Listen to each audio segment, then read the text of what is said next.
Hawaii now, where the Kīlauea volcano is erupting. This is drawing big crowds to the volcano's national park. The eruption started Monday after 3 months of inactivity. According to the U.S. Geological Survey, the volcano has sent lava as high as 300 feet in the air. Kīlauea is one of the world's most active volcanoes.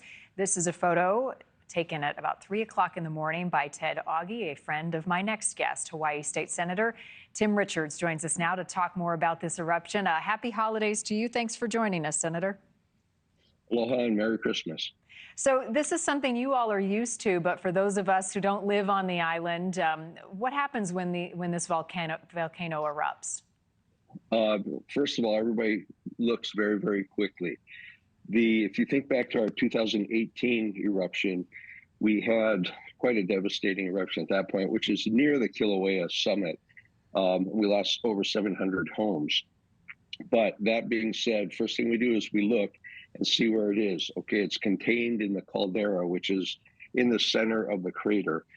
And okay, we know that it's okay right now at a volcano watch, which means keep your eyes open. There are some toxic gases coming out, but we just have to be mindful. So air quality becomes an issue, especially for folks who are sensitive to those things. You guys have a lot of tourists right now around the holiday season. What have you noticed in terms of just how easy it is to breathe? Right now, everything's fine. The prevailing winds take it down the southeast coast to Ka'u. That's the area that we have some issues or concerns. But right now, it's pretty minimal.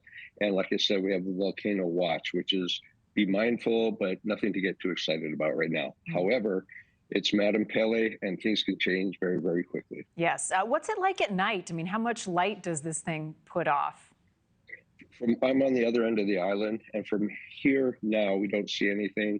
Last year, when we had the eruption on the top of Mauna Loa, we could see it from the Koala Mountain, which is about 60 miles away. But this is relatively small.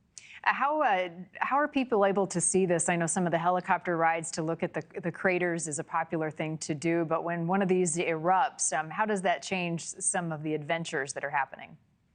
Everybody runs to Volcano National Park and can see, and the caldera is right next to the volcano house. So you can see that. And again, depending where it is, there are some places that are blocked off. So from a safety standpoint, the U.S.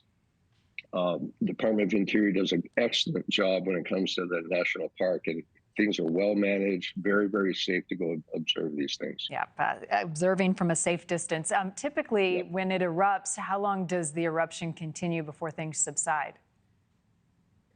A day or two, maybe, or maybe a year, or maybe 5 minutes. You never know. And Madam Pele changes when she wants to, and it can be for a long time or just a brief spur, and then it's done. So there's no predicting any of this. Yeah, well, what a sight to see, again, from a safe distance. Hawaii State Senator Tim Richards, happy holidays to you. Hope you have a safe and happy one with you and your family. Aloha, melikele kimaka. Mahalo, thank you. Thank you for watching. Go to newsnationnow.com to find NewsNation on your television provider. And don't forget to click the red subscribe button below to get more of NewsNation's fact-driven, unbiased coverage.